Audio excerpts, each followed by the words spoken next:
Most of the people barbell squats के साथ काफ़ी इमोशनली अटैच्ड है, including me.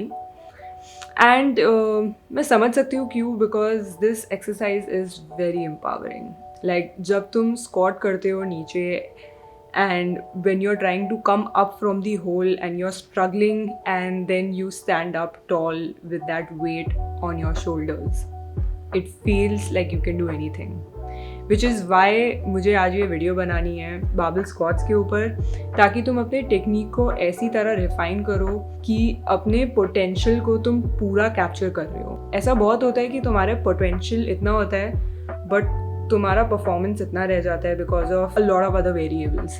So I am targeting that one variable of technique which is one of the biggest variable, and मैं चाहती हूँ कि तुम वो स्क्वाट करो and you feel that empowered. मेरे अभी तक के कोचिंग एक्सपीरियंस में मैंने जितने भी बार्बल स्क्वाट्स देखे और जितनी लोगों की मैंने टेक्निक रिफाइन की है, उसमें से ऐसी 3 मिस्टेक्स मैंने देखी है जो ज़्यादातर लोग करते हैं। ये अगर 3 क्यूज तुम इम्प्लीमेंट करते हो अपने स्क्वाट में, मैंने देखा है ऐसा और मैंने खुद अपने अंदर नोटिस किया है कि squat just improves drastically. Not only that, but you also start feeling very confident under the bar, which is also very important for you to do this squat. So आज मैं वो 3 mistakes के बारे में बात करने वाली हूँ जो मैंने commonly देखी है लोगों पे। Alright, let's get started. First point to take care of is your pelvic positioning. Now ज़्यादातर लोग ये गलती करते हैं कि अपने squat के टॉप पे उनका जो हिप है वो बाहर की तरफ निकला होता है। बेसिकली पेल्विक एंटीरियरली टिल्ट होता है, जहाँ पर you are popping your butt out.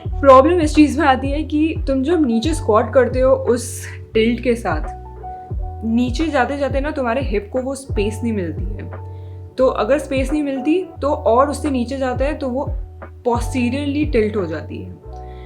इस चीज़ को हम कॉमनली हमारे इंडस्ट्री में बट विंग बोलते हैं, एंड ये आई एम प्रीटी श्योर आपने सुना होगा। ये पोजीशन में तुम्हारे लोअर बैक्स में तुम्हें बहुत फील होगा। लाइक आफ्टर योर सेशन तुम बोलोगे कि मेरा लोअर बैक सो हो रहा है शिवी बहुत ज़्यादा। एंड दूसरी चीज़ ये भी है कि ये इफेक्टिव नहीं रहेगी इतनी। ये movement from point A to point B is not going to be effective if you do it in this way. The correct way to go about it is just imagining कि तुम एक book के ऊपर दूसरी book रखते हो। इसका मतलब तुम्हारी फर्स्ट बुक तुम्हारे रिब्स है, तुम्हारी सेकेंड बुक तुम्हारी पेल्विक है।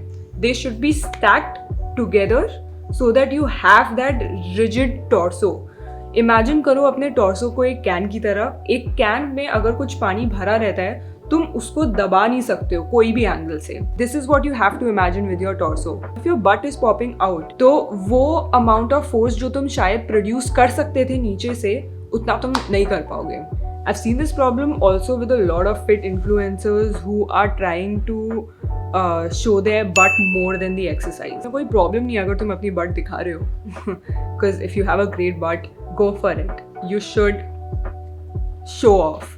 बट अगर तुम एक एक्सरसाइज डेमोन्स्ट्रेशन दिखा रहे हो तो these little things are very important. So to end this point, I would just say that your starting point has to look unsexy. You will have to be in that neutral pelvic position stacked with your rib cage to produce as much force as possible and to also be effective in this movement. अब first point को join करते हुए आते हैं हम second point में, which is bracing, which is extremely important. And ये सबको पता है, आई नो दैट। एंड मैं आपको बताती हूँ क्यों सबको पता है। Is because when you start exercising, one of the most common cues जो आप सुनोगे इज अपने एब्स को टाइट करो, अपने कोर को टाइट करो और फिर एक्सरसाइज करो।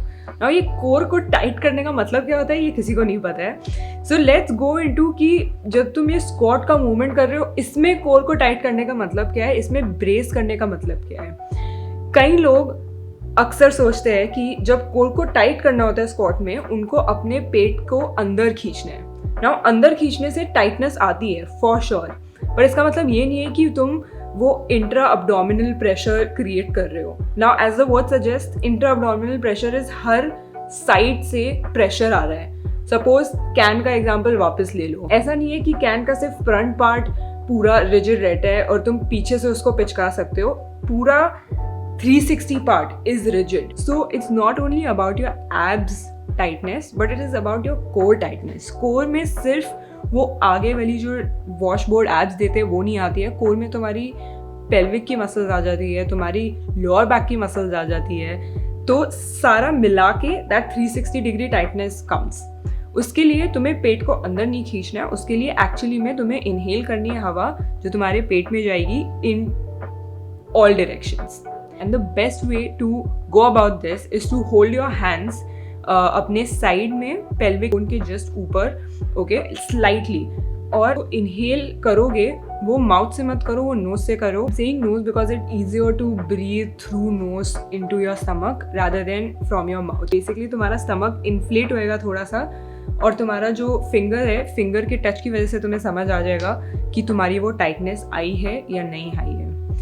एंड मेक श्योर दैट ये second step you are doing it after first step because it only makes sense once you go in series. So this is what it means to brace, to make your core tight and then to squat. आपको सिर्फ 2 चीज़ें make sure करनी है कि आप chest breathing नहीं कर रहे हो बहुत ज़्यादा, क्योंकि जब चेस्ट ब्रीदिंग होती है तो कभी कभी ये भी केस होता है कि तुम्हारा रिब्स ऊपर की तरफ आ रहे हैं. सो अगेन वो पेल्विक और रिब का जो स्टैक पोजिशन है वो चेंज हो जाता है. दूसरा तुम्हें इंश्योर करना है कि you want to focus on a 360 degree rather than just getting your abs tight and sucking your abs in. Okay, so now that हमारी ये 2 मिस्टेक्स कवर हो गई हैं, हम एक थर्ड फंडामेंटल मिस्टेक में आते हैं जो है डिसेंट के बारे में. Descent is the portion of down into that hole जब तुम स्क्वाट कर रहे होते हो अपने बारबेल को लेके.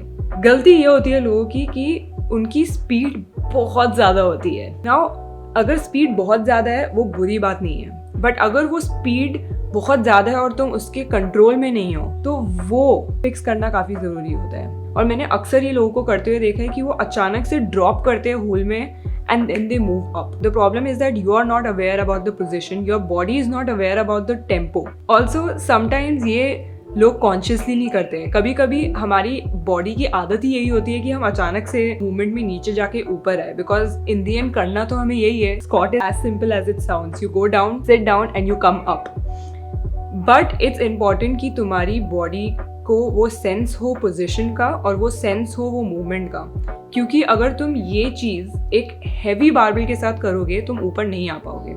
एंड इट इज पॉसिबल कि इसके बाद में लॉन्ग टर्म कुछ कॉन्सिक्वेंसेज भी हो तुम्हारे बॉडी में. So there is something called as proprioceptive ability, which is your body's ability to make sense of the position and of the movement. मैं इस केस में लोगों को सिखाने के लिए टेम्पो इन्वॉल्व करती हूँ, स्लो टेम्पो. फॉर एग्जाम्पल तुम 3 सेकंड लोगे नीचे जाने में, 1 सेकंड होल्ड पे रुकोगे and then you will come up in a normal speed. इससे टेक्निक की बहुत प्रैक्टिस होती है. जो छोटे छोटे फॉल्ट्स होंगे तुम्हारे टेक्निक में वो फिलअप हो जाते हैं टेम्पो की वजह से.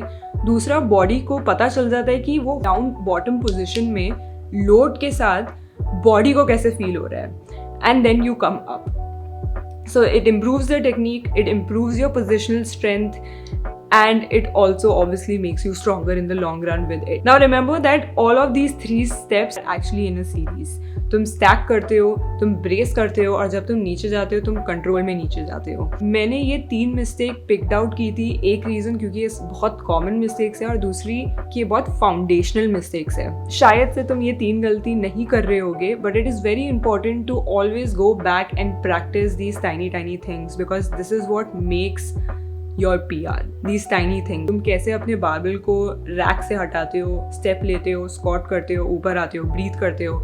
All of these tiny things gets important जब तुम अपना पर्सनल बेस्ट कर रहे होते हो, या तो जब तुम अपना बॉडी वेट के काफ़ी ऊपर मार रहे होते हो. सो this was about it. I hope this video helped you to improve your squat and to also emotionally feel very empowered, because I definitely do. अगर तुम्हें कोई points join करने इसके साथ तुम comment section में लिख सकते हो, और if you have any question about these 3 points you can definitely drop them below and I will get back to you as soon as possible.